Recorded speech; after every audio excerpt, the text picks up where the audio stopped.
اجتماع ایسے ماحول میں انعقاد پذیر ہو رہا ہے جو افراط و تفریط اور تشکیک کا دور ہے۔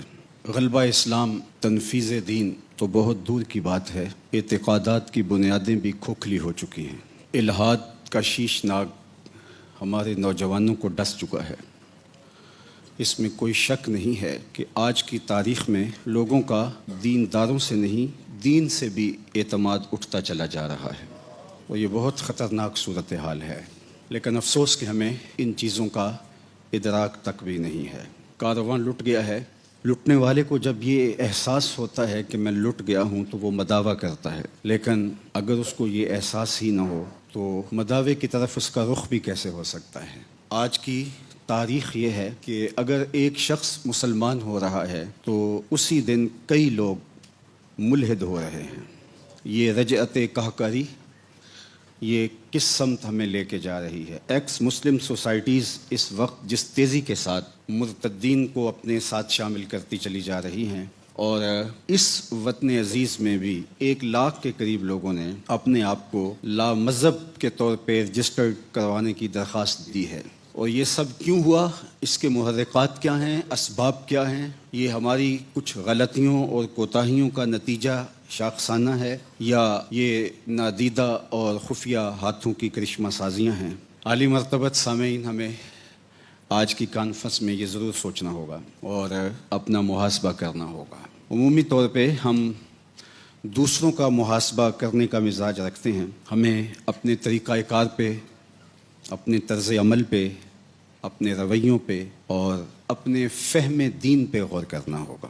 بڑی تیزی کے ساتھ پاؤں تلے سے زمین سرک رہی ہے، اور تنکا تنکا کر کے جو امت حضور نے جوڑی تھی 72-73 گروہوں میں تو پہلے ہی بٹی تھی، آج مفقود ہوتی چلی جا رہی ہے۔ کلاہ لالا رنگ رسوا ہے، امت کو بھیڑ بکریوں کی طرح ذبح کیا جا رہا ہے۔ ٹگے کی توقیر نہیں ہے۔ 56-57 اسلامی ملکوں کے حکمران فرنگی روحوں کے بے حس ڈھانچے ہیں۔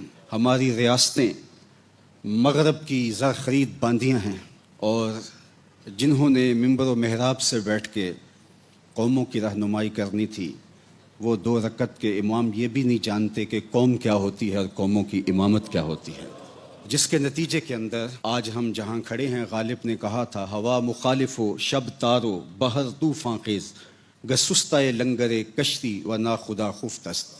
ہوا مخالف ہے، رات تاریک ہے، اور سمندر میں طوفان برپا ہے، کشتی کا لنگر بھی ہاتھ سے چھوٹ چکا ہے۔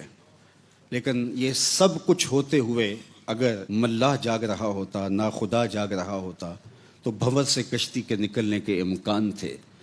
لیکن افسوس، غالب کہتا ہے کہ نا خدا خفتست، نا خدا بھی سویا ہوا ہے، بلکہ نا خدا کشتی کو اس سمت لے کے جا رہا ہے جدھر منجدھار اور زیادہ ہے، اور وہ اس بات پہ تلا ہوا ہے کہ کشتی کو ڈبو کے ہی سانس لوں گا، میری کشتی کو خدا ہی بچائے تو بچے، ظلمتیں ہیں یاس کی، شام ہے طوفانوں کی۔ تو آج کی تاریخ میں ہمیں بہت غور کرنا ہے، بہت تدبر کرنا ہے۔ بصیرت کیا، مجھے تو لگتا ہے بصارت بھی کھو چکی ہے۔